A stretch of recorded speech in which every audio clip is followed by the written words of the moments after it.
And we are live. Greetings, salutations, and long time no see.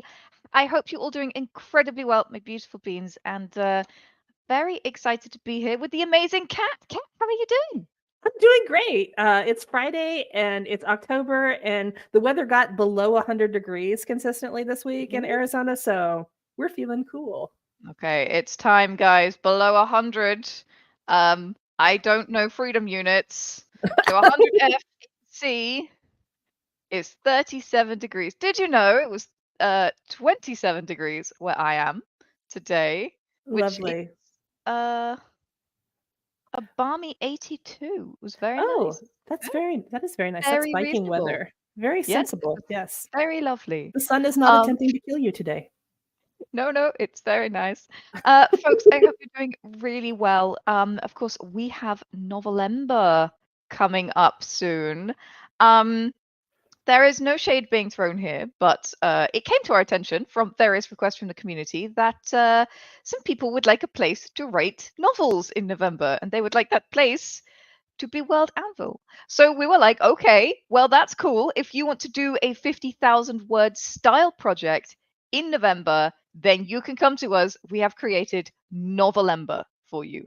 And if you want to do something prosy, righty, short stories, write a campaign, something in that space in November, then you can come join us. Maybe you want to do a 6 word story every day. Maybe you want to write a little piece of flash. Maybe you're looking to create 3 short stories. Or maybe you're going to go whole hog and do 50,000 words. That's my plan.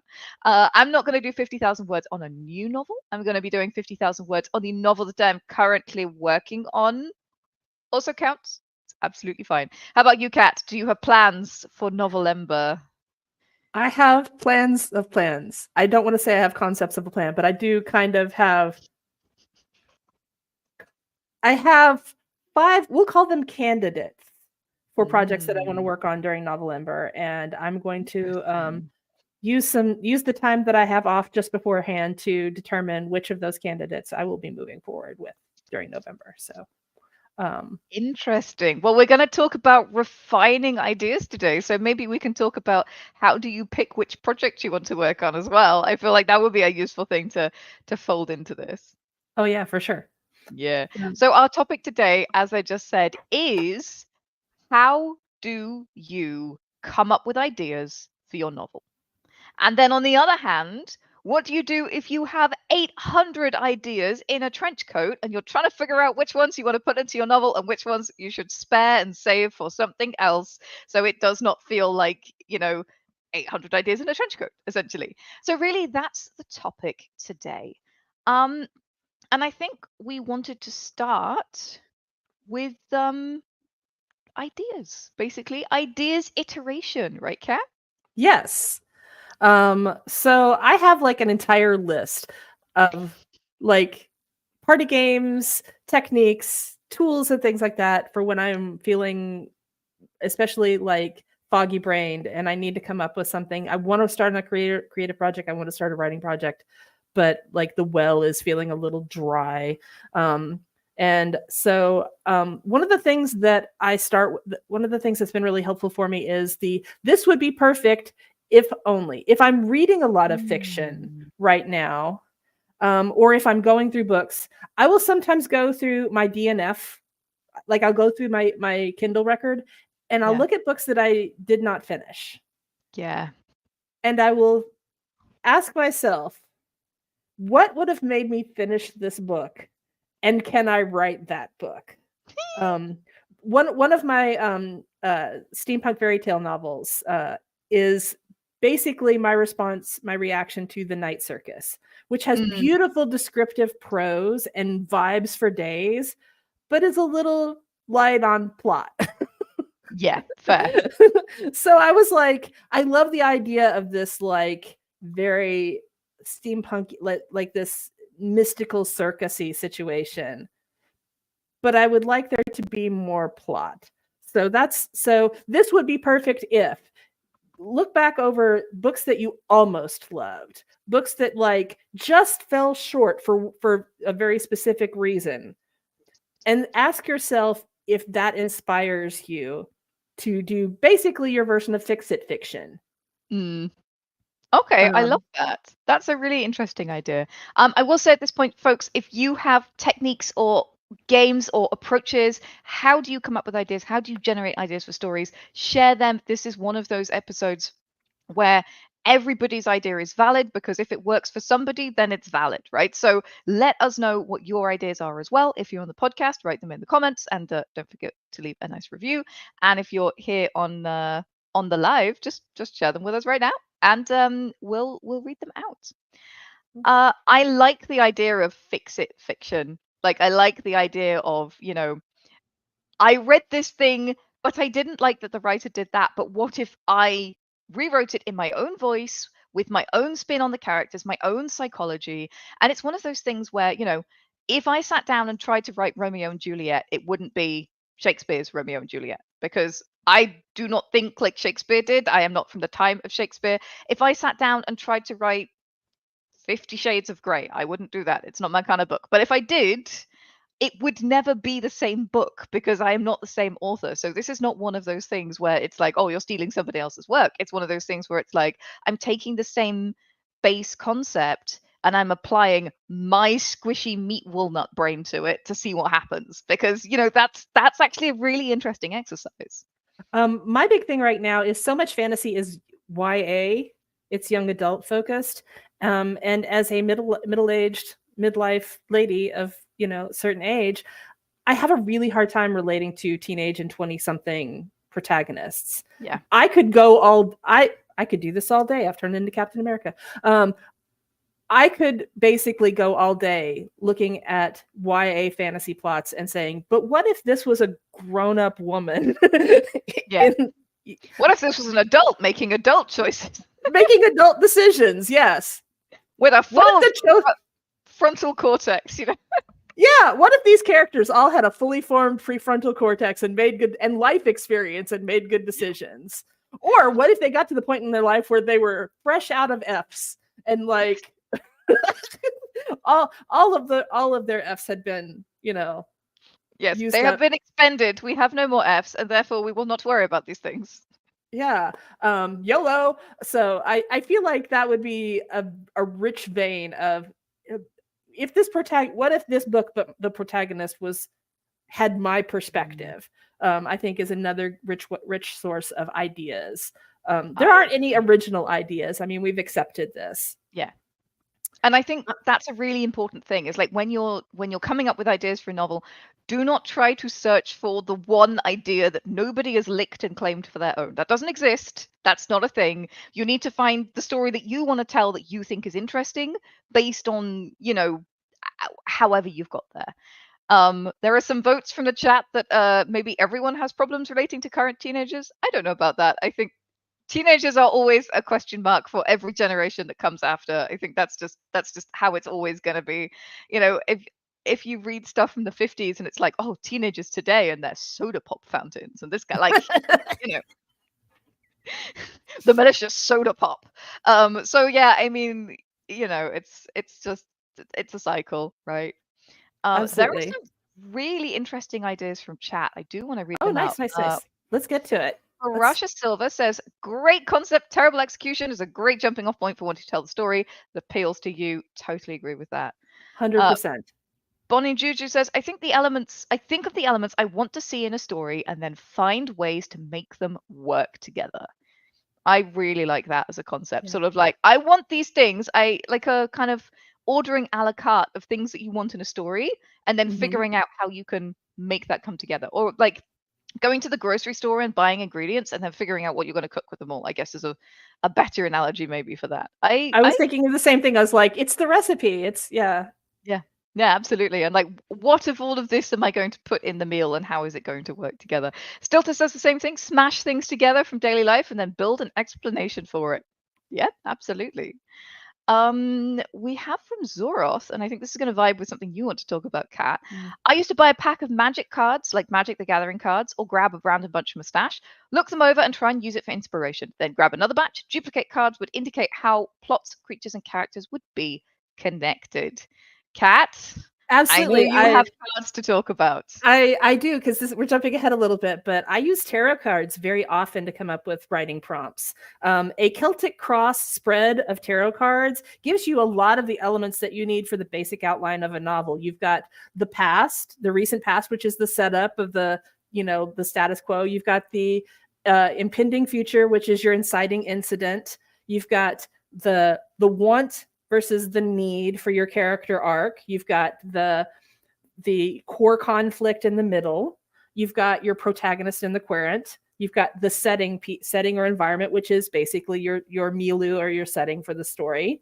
After that, you've got hopes and fears, which is like the two different ways the thing could go, or conflicts or complications and things like that. And then you've got the outcome. So like if you do a Celtic cross, 9 times out of 10 it will tell you a story, and you just have to and because tarot cards are very symbolic, they're very general, they're archetypal, it's very easy to let your imagination fill in the blanks with what those characters and what those situations can be. So yeah, I definitely relate to the magic cards thing. Actually, any kind of random set of symbols, set of it's the tactile, fun, pretty art version of a random story generator. I just think random story generators can be a little they're not as exciting to me as having some pretty cards with pretty art on them. They're disembodied, but also sometimes they're a little bit janky or a bit impersonal or a bit pushy on a certain thing that maybe you don't want to go. They're less open, I guess, is what I'm saying. Yeah, they're less open-ended, I think, a lot of times. They're very prescriptive. Yeah, absolutely. Sorry. Tiller says story engine for the win. Yes, absolutely. Another set of cards. I have it right behind me. Another set of cards that helps you, put together ideas so you can come up with a thing.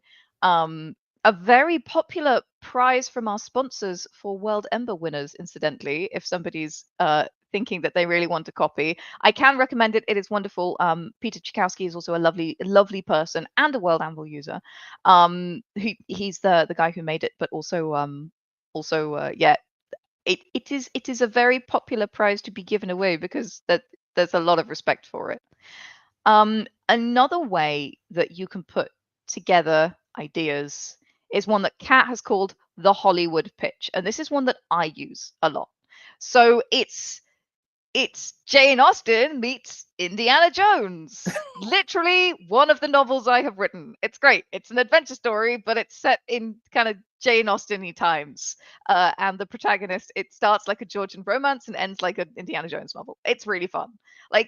Why the hell not? My current novel is the same. I took 2 concepts that I wanted to ram together, in this case 2 genres, cozy fantasy and cozy murder, and I was like, how do I make these kiss? What do I do? How do I make a baby from these 2 genres so I can get cozy fantasy, cozy murder? Because I think it's a really nice idea. It's like double the cozy with fantasy murder involved. This sounds fun. So yeah, that's an idea that I often fall back on. That's a really solid way for me to generate ideas, and that's often how my brain thinks in terms of where do I put this, especially if I want to sell it, where do I put it in the market? How do I phrase it? It's an easy way to explain it, I guess, to other people as well.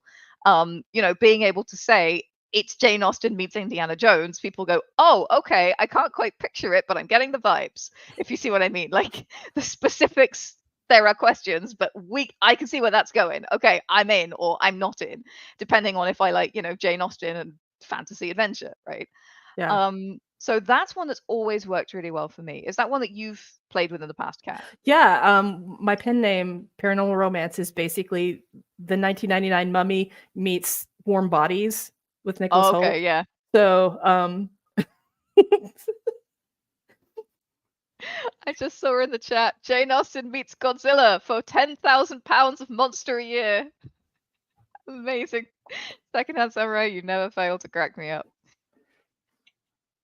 So yeah, the X meets Y, Farah Silver says, the X meets Y is something to come up with for any project you have because there's the elevator pitch for publishing. Yes, absolutely. And I will say it works for worlds as well. If you're like, I want it to be steampunk but post-apocalypse, or I want it to be fantasy but noir. Like this is often a good jumping off point. Like 2 or at the max 3 things that you want to ram into a trench coat or ram into a martini shaker and like shake it up and see what comes out in the cocktail. And then go from there. Yeah, Alex Bledsoe does a great fantasy noir series. The Sword Edge Blonde and that whole series. I can't remember the name of the guy in it, but I read those several years ago, and they are very much like if Raymond Chandler wrote fantasy, wrote sword and sorcery fantasy. So yeah, that's great. I was going to say something, but I can't remember what it is now. Sorry, ADHD ate it. Sorry, that happens. Kind of similar. It does. It eats my homework all the time. Another thing that's kind of aligned with this is what I call Wikipedia roulette, which is basically you just let you, speaking of ADHD, you just let your ADHD drag you down the rabbit hole of Wikipedia articles and click from, just follow your curiosity from one thing to another. And just curiosity scrolling, I guess, as opposed to doom scrolling through your feeds, through Wikipedia, Reddit, whatever, wherever you get your weird facts. I would like to call it Marie Kondo scrolling because you are following the joy. You are following the joy. That's great. Yes, it brings you joy. And then you just take note of all of these things. And when you get to about 3 to 5, ooh, that's interesting threads to pull on. Sometimes you can braid those threads together into a really interesting story. So, because the world is full of strange and wondrous things. Our world is full of strange and wondrous things. And sometimes those strange and wondrous things need kaiju or, Jane Austen. So, or Jane Austen needs zombies, for example. You know? Exactly. No, I like that. And again, like sometimes it is the Wikipedia dive. We just released a video like 2 weeks ago about the Tiffany problem, and there are a bunch of people in the comments who were like, now I want to write a fantasy novel with a protagonist named Tiffany. Sometimes that's all you need to start you off. Somebody saying there is this thing and you go, oh, that gives me an idea, and then off you go. And it's just like, finding inspiration in real life, finding something that sparks an idea in your head, the Marie Kondo scrolling. Yeah, absolutely. One of my candidates for Novelember is based on the fact that I encountered the idea of the Fermi paradox, and I had to look it up for school over the summer. And I ran across an article that was talking about like one of the theories for why we haven't discovered aliens yet is because they're solar punks. Basically, they aren't putting off enough radiation for us to pick up with telescopes and things like that.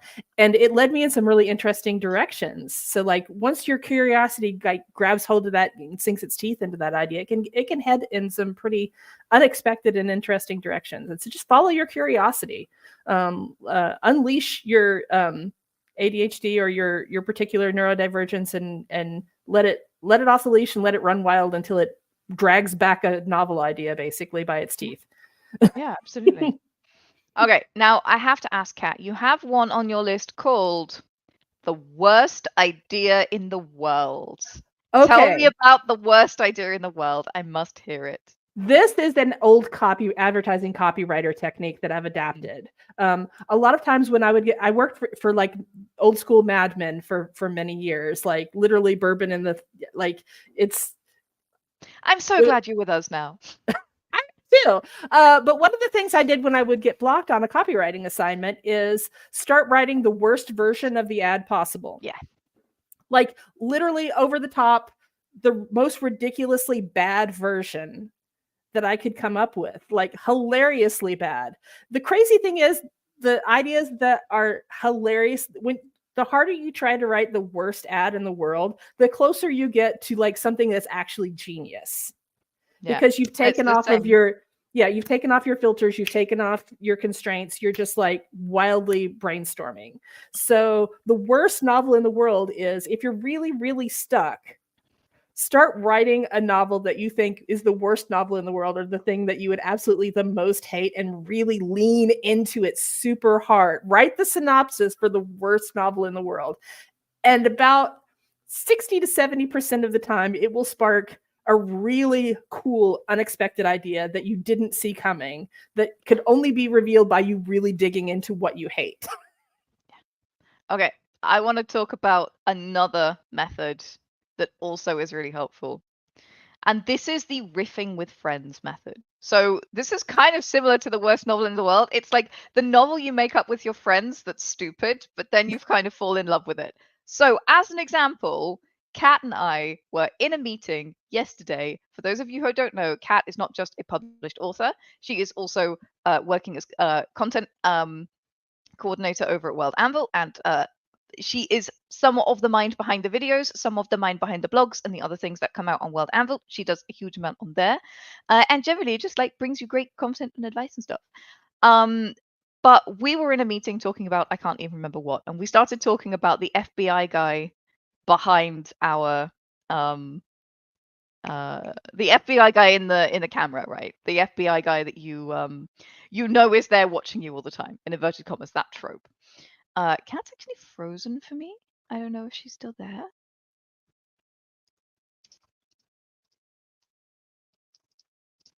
Just checking in to see what's going on. So our idea was what would happen if the FBI agent fell in love with the person on the computer. Is Cat frozen? Oh no. Okay, so I will tell you the story and Cat will come back. Yeah, it looks like her internet had a wobble. So it's the FBI guy, says Wendy Girl. Yeah, maybe.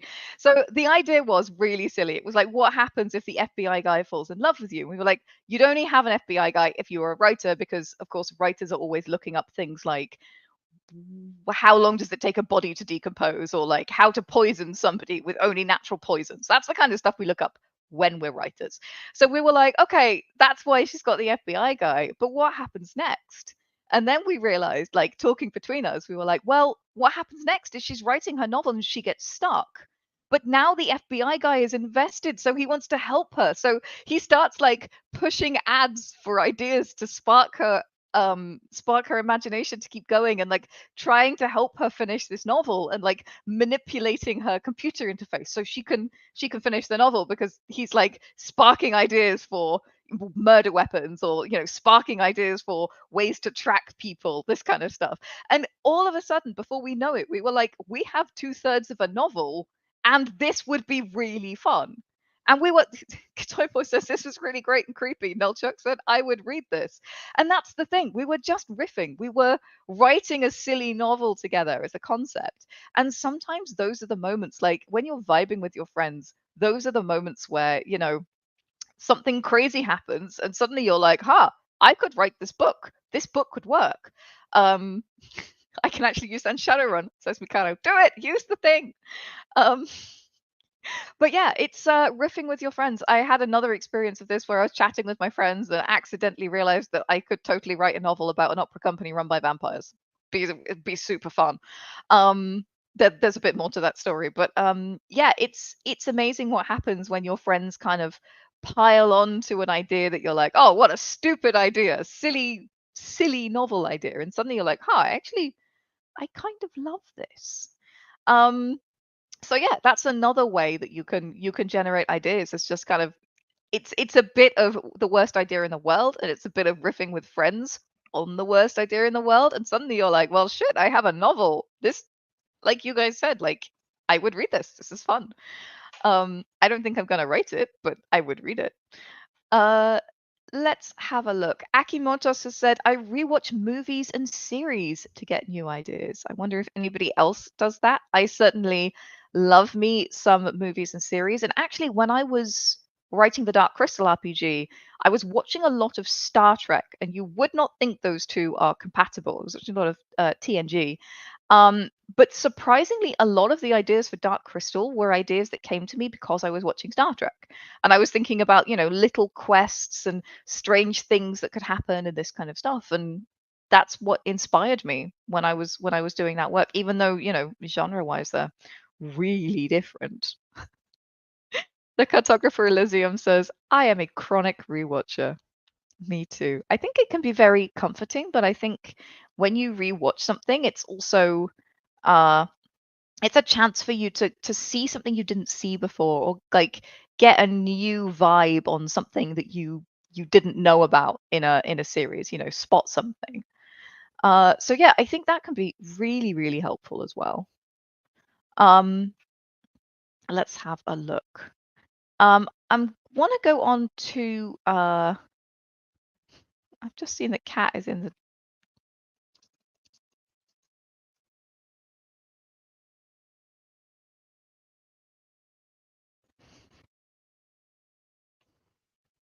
I really don't know where Kat has gone. Oh, there we go. She is back. I know that there is some extra weather that is extra weathering, and that is the like least way I can say it in the States right now. So hey, there we go. Kat, you are back with us. Hi, I'm so sorry. That is okay. It's fine. Are you okay? Did the entire stream go down? Was it just me? What happened? No, no, Oh no. we just lost you for a second. You froze, and then maybe your internet had a wobble or something. I don't know. We were chatting about rewatching things and how sometimes that can give you new aspects or new understanding of something. One of the things that I realized when I was again rewatching Star Trek is how theatrical so much of it is. Like it's so theatrical, it's so Shakespearean, a lot of it, the way that they tell these stories, and that was really interesting to me. Well, it did start really in an era when television was still very theatrical. It was still borrowing a lot of conventions and production values and things like that from Mm. theater. I mean, we always forget that it was put on by Desilu Productions. If it hadn't been for Lucille Ball, we wouldn't have Star Trek. And Yeah, so absolutely. probably a lot of the production things came from um, uh, I Love Lucy, where we've got standard sets and we, are trying to be efficient, things like that. And that um yeah and then obviously when you move on to like TNG and things like that, the production values are better, but it's still Shakespearean. You're not like, that's, yeah, the themes and the bigness of it, I think, Yeah. um Yeah, never absolutely. I really went was I was away. saying that when I was writing Dark Crystal, I ended up getting loads of idea from Star Trek TNG for that.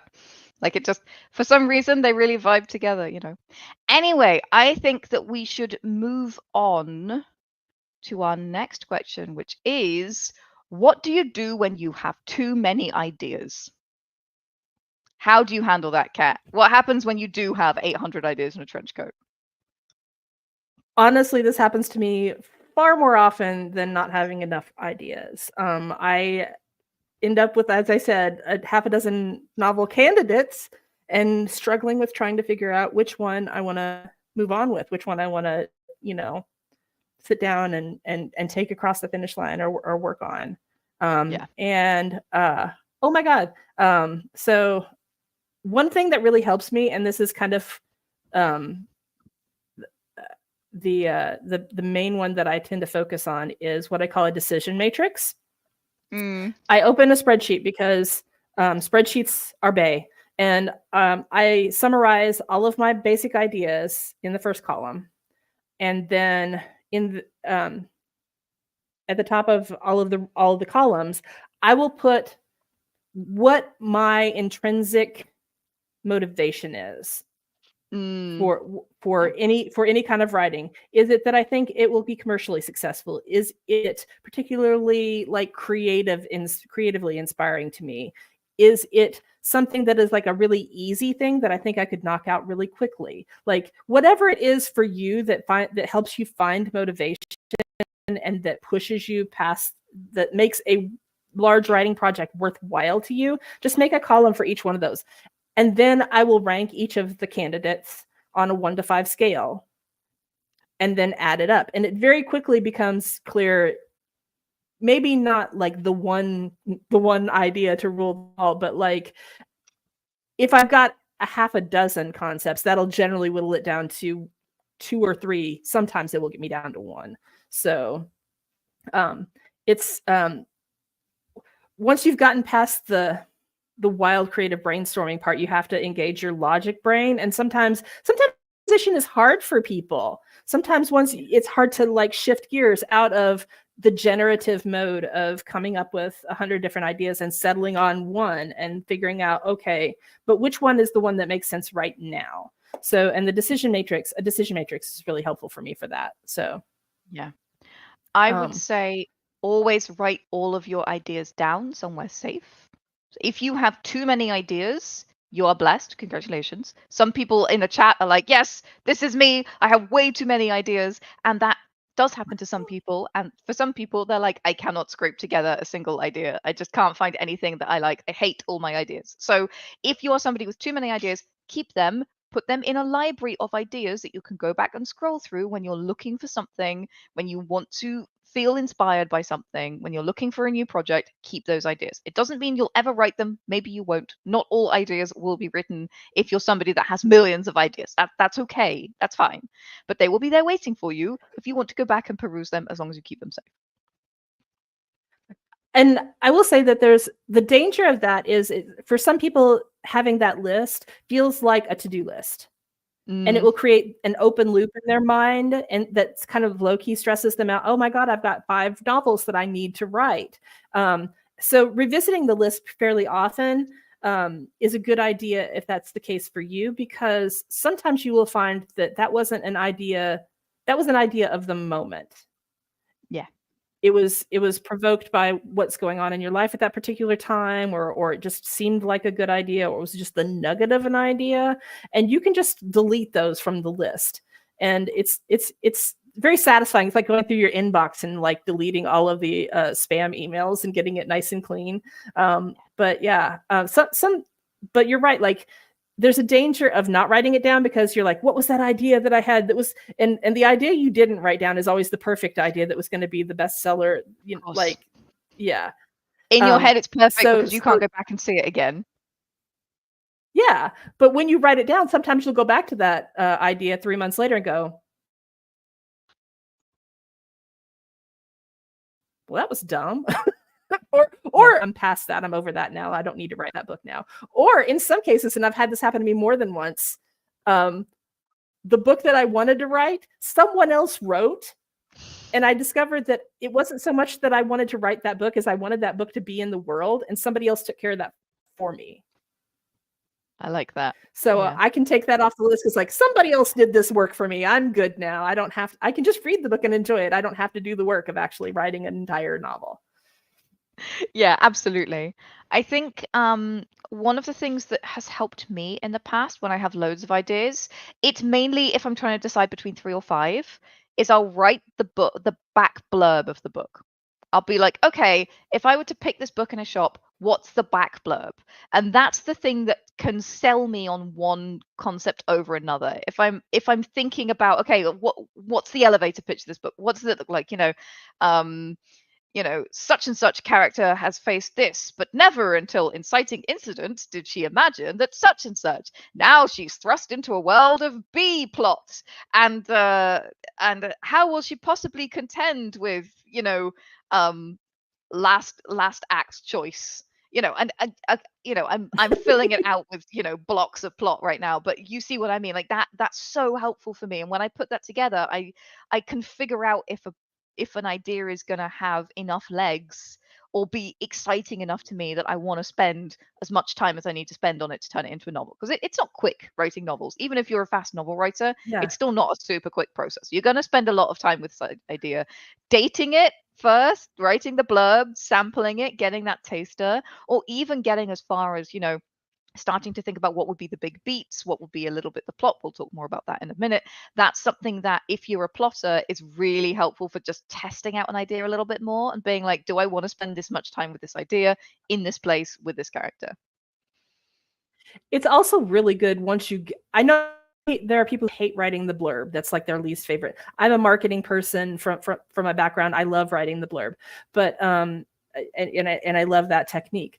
It's also really helpful once you get in the weeds, in the murky middle of writing a novel, to have that piece to look back at, to see if you're still writing 30, 40, 50,000 words in, if you're still writing the book that had you so excited, because you can drift, and you can and it can help you course correct and get back on the path of writing the book that we were very excited about to begin with. Wordy Girl had a really great comment in the comments and in the chat, and I'm going to throw that up there if I can. Yeah. So I always have too many ideas in my head. I always go and write a short story when I think about it and want to write it. This is another thing that's kind of on a similar vein. Is basically you write the MVP of the story. If it's not, if blurb is too marketingy or too intimidating for you, then like write the shortest possible version of the story. You may find that you actually just had a short story idea or a novella Yeah. idea. Um, and that will scratch the itch, or that will satisfy you to, oh, that was, yeah, really wasn't a novel idea, this was just a short story idea. And sometimes you will write it and you're like, this, I am trying to squeeze 10 pounds of sausage into a 5-pound casing of short story, this needs to be a novel. So Yeah. yeah, Yeah, absolutely, the absolutely. short stories are a great way to get ideas. Yeah, and sometimes you will get the sense if you're writing a story, as you said, this is more than I can fit in 4,000, 5,000, 6,000 words. This is too long for short story. This needs to be more. And that's something that can be easier over time, and it's something that can still surprise you where you're like, this will definitely be a novel, and you start writing and you're like, it will be a novel if I put some other stuff in it, but right now it's like a novella or a novelette. Or sometimes you'll be like, this will definitely be a short story, and you'll get halfway through and you're like, yeah, but I really want to write something longer. Like there's a lot of juice in this that I want to explore. And that's okay too. Like it, as long as you're writing and it's fulfilling you and you're writing the thing you want to write, it's okay if it doesn't end up being the form that you were expecting, right? Like that's fine. See it as a bonus. If you wrote a short story, well, congratulations, you've written another short story. They're very marketable. And if you've accidentally written a novel, well, congratulations, they're very marketable too. Good job. Um, I did want to make sure we touched on this because I saw some question about it. How do you refine a part of an idea into an actual story, into something that is a story idea, a book idea? I saw somebody, I didn't star it like a fool. I did not click a star on it. Here we go. Bonnie Juju said, for me, the hardest part is developing an idea into a workable plot. Concepts are easy, plots are hard. I am a very brain writer. I am a plot writer. I think my way into problems. I like story architecture. I like to understand why the story does what the story does. So I have books for you that I can recommend to help you. There are, of course, lots of different ways to do this. There are hundreds of thousands of books on writing. I would say probably millions of books on writing at this point. These are the ones that help me when I'm looking at a story and I'm trying to figure out, okay, I have this fun idea, but how do I turn this into an actual story? So for me, and I'm really curious to hear Kat's answer on this in a minute, because Kat's a lot more pantsy than I am. I'm much more plotty. So I'm like the plottiest plotter that ever did plot. That's how plotty I am. So of course, I mention this every time Save the Cat writes a novel. It's a clear beat sheet of points that should happen in various different kinds of stories. So for me, the first thing I do when I'm looking hard at a story idea that I think I would like to write as a novel is I go and figure out which of the types of story it is, because that is really helpful in knowing what I am supposed to be prioritizing. I was writing a murder mystery. In that is the why done it plot in this. Fine. And that was really helpful for me understanding, okay, what's important for my character? What is the character arc going to be? How is this going to work? What are the important things that I have to consider? Because if I don't have those, then I don't have this kind of plot. I have something else. That's not what I'm writing. I would say, especially for short stories, yes, okay, we do not like the writer of this book, but the book itself is very good. You can buy it secondhand. This is Orson Scott's Cards, How to Write Science Fiction and Fantasy. And in here, he has the mice quotient. This is, oh goodness, mise en scène, investigation, character, and event. These are the four kinds of kind of story forms that he talks about. And again, this is very academic and plotty. If you are academic and plotty like me, this is how I approach stories. So I look at the idea and I say, okay, which kind of idea is this? And then that helps me figure out what the beginning and end is going to be of the short story. And then I just need to figure out how to fill in the middle. So that's how I do it. I take the idea and I say, what form does this idea need, depending on the kind of idea, for it to be a satisfying story? And once I have that, I can start figuring out what the actual beats are and the actual plot is and the actual stuff that comes later. But first of all, identifying this is my idea. What is the form of the story? Is it a whodunit story? Is it a hero's journey story? Is it a coming of age story? That is what I need next to understand what I am writing, because otherwise I will not write the right things. I will not write in the right direction. And instead of a novel, I will end up with like soup. I will end up trying to pick up soup with my hands, and it's that's a terrible feeling. Nobody wants hand soup. So that is how I approach that. That is what works for me. I find that there are two basic forms of plot structure. There is what I call the cat's cradle, which is 7-point story structure, a hero's journey, that kind of thing, which is you start with the beginning. The next thing you come up with is where you want to end. You go to the middle and figure out what is the turning point. You figure out what sets this thing in motion. What you basically bounce back and forth between beginning, very end, thing that sets it off, thing that's going to solve it, and then you kind of cat's cradle your way back and forth to get a plot going. If you're not a linear thinker, sometimes that can be really effective. Not everybody is a linear thinker. They want to bounce from thing to thing, and that's perfectly okay. You don't have to tell the story in order. Sometimes the story is more interesting if you don't tell it in order. And just because you outline it or plot it out of order doesn't mean you can't write it in order, or vice versa. The other thing is, and just a point there, even if you plot it in order, you do not have to write it in order. So the murder mystery that I'm writing right now, I did plot it. I knew what the beats were. I have not been able to write that thing from beginning to end. I'm writing this bit, I'm writing that bit. I write like a couple of scenes here. And it's because it's exactly what you said. You have to go back and forward so that you can understand how the story is going. You need that, or at least I have in this project needed exactly what you just described. And some genres lean more into that particular style of plotting than other, for sure. Murder mystery is one of them, because you need answers at different points in the process that come from a different point of the process, and it's not necessarily the linear, series of events. The other thing is more linear, but it's the beat sheet style, which is action reaction. This thing happens, which causes this thing to happen, and then this thing happens in response.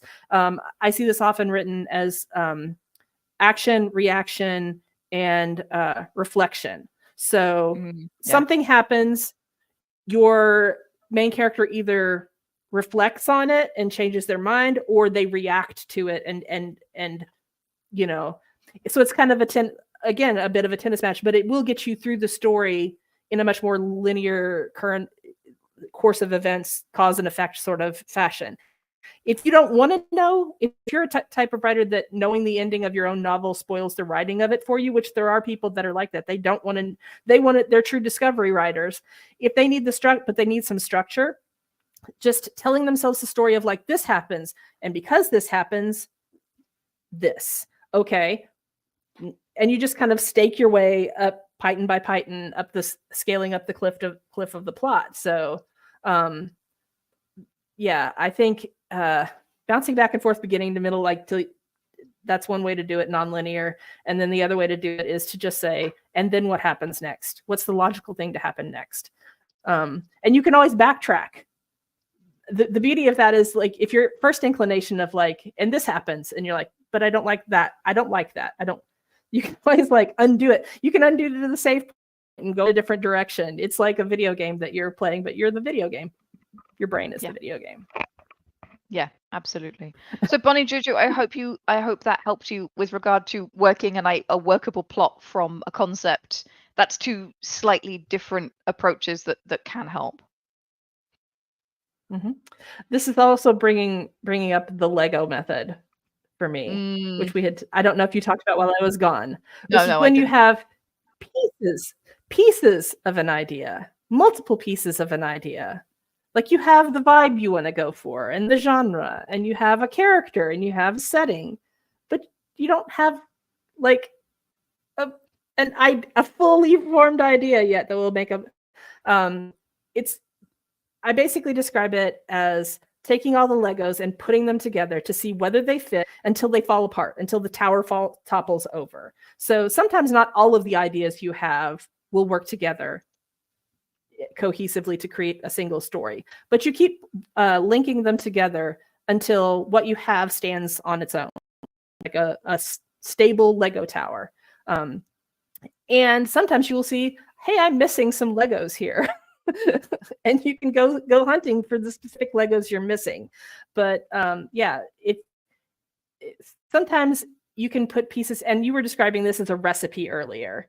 And I liked that metaphor as well, of being the ingredients that you want and putting them together.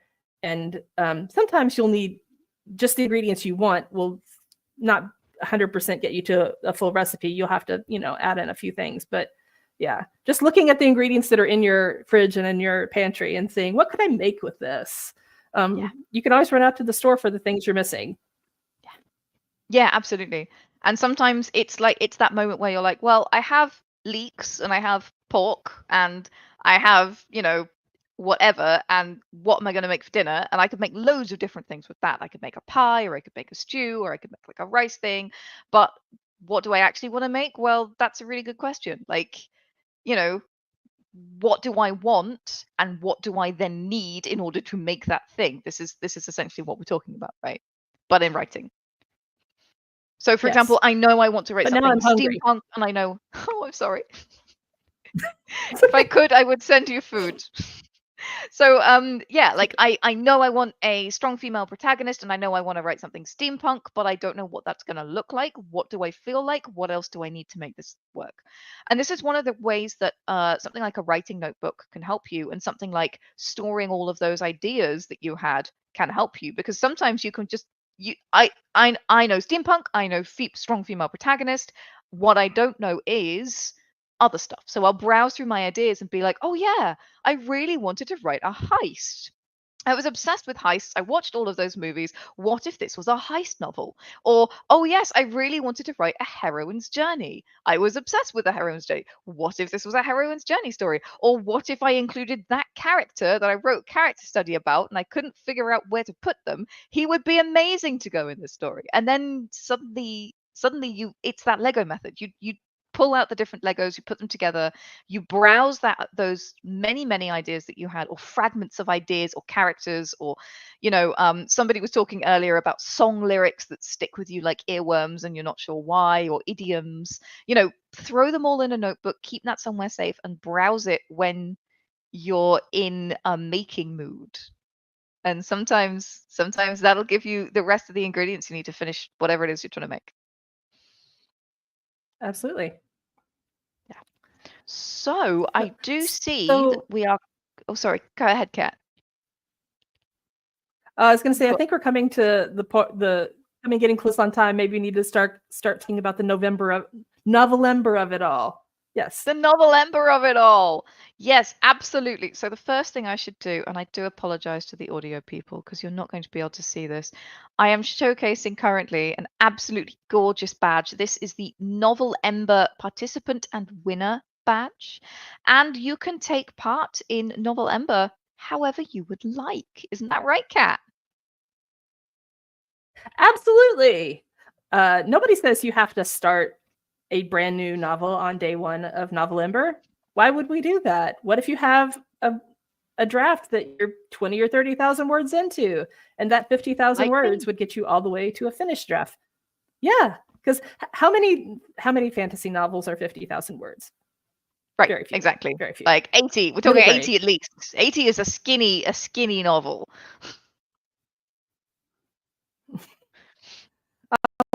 What if you want to write serial fiction? You could write, 30 chapters or 30 episodes in your serial fic of about, 2,000 words or less per day, and make really good progress on your serial fic in that amount of time.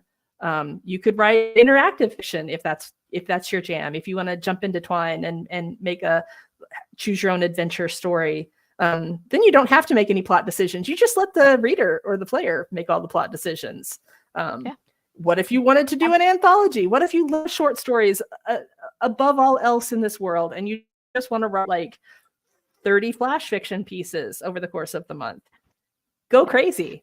Do it. Absolutely. We want to see it.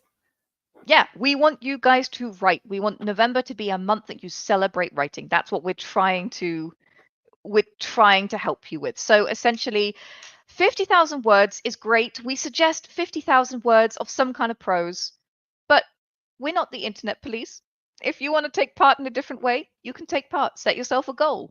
Decide what that goal is. Set yourself a goal for November. We suggest prose, but prose can be, a campaign that you're planning. Prose can be, like Kat was saying, choose your own adventure. It could be short stories. And it doesn't have to be 50,000 words of short stories, because that's quite a lot of words of short stories. It can be less. It can be 5 short stories.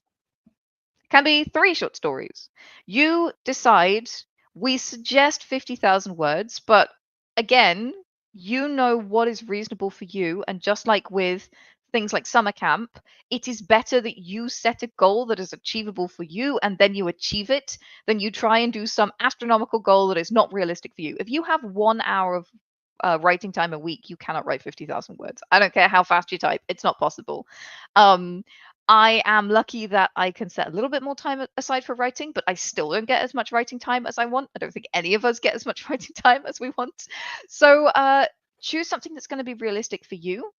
Decide what that's going to be. Set yourself the challenge, and that's the challenge. There is a badge for participating. There is a badge for winners.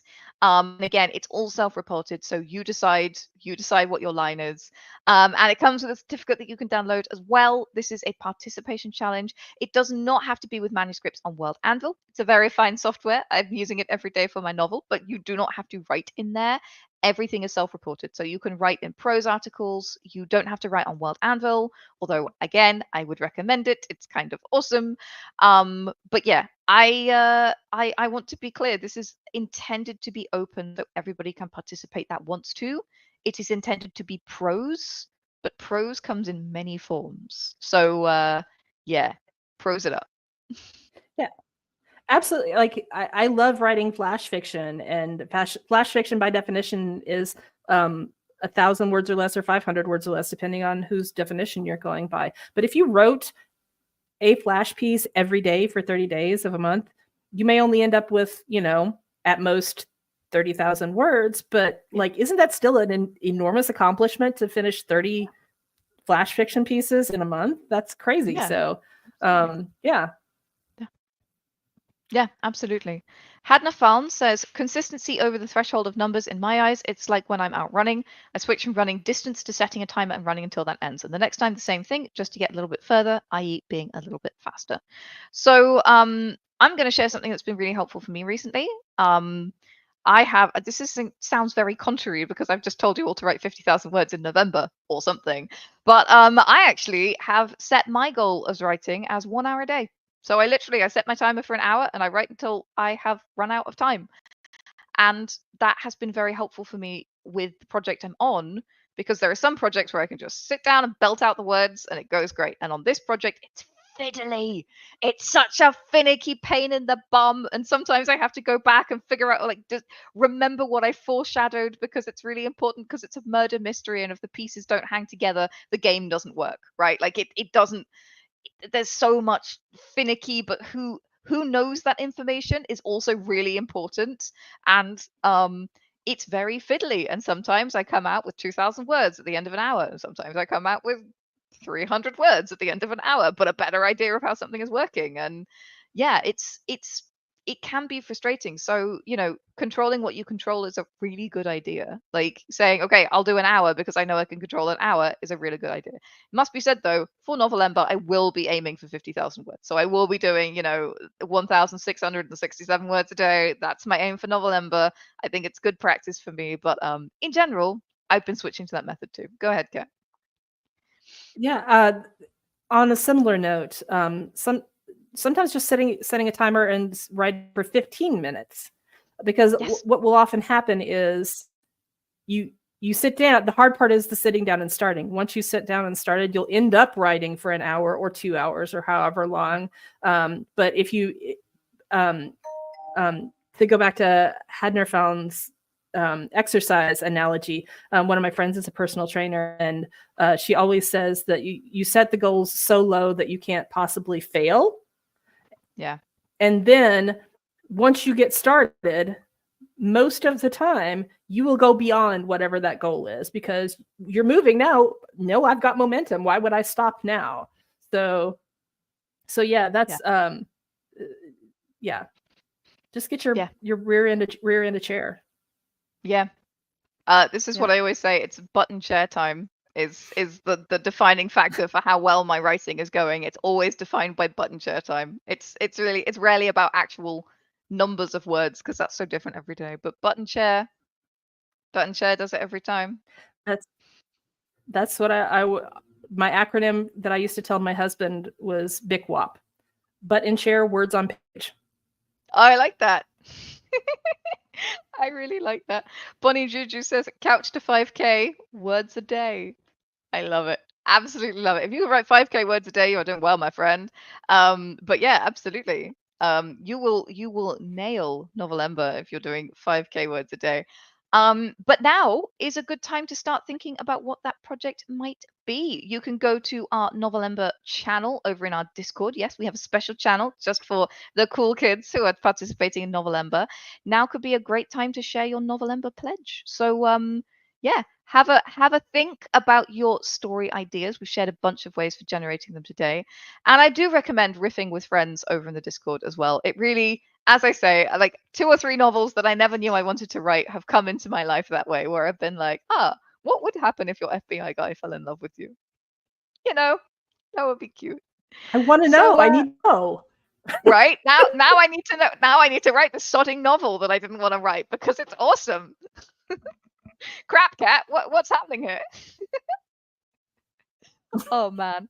Well, speaking of awesome things to get you writing, and we were talking a little bit about this already today. We have a new video coming out for you today. We're going to go over there now to the premiere, and this is a video on elevator pitches. So I have a formula for writing elevator pitches, a recipe, if you like, and it is so useful for me. As you know, I'm somebody, I like beat sheets, I like plot, I like formulas, I like things that help me organize my ideas, and this one is so solid. I've used it so many times. I've used it for professional work, and it is just, it really, I found it very, very helpful. I've done seminars on this, and other people have gone, oh my God, this thing really works. So I have released a video on it. It's going live right now. So that's basically where we're going right now. That's the raid. The raid is to the YouTube. So I'm going to grab that link.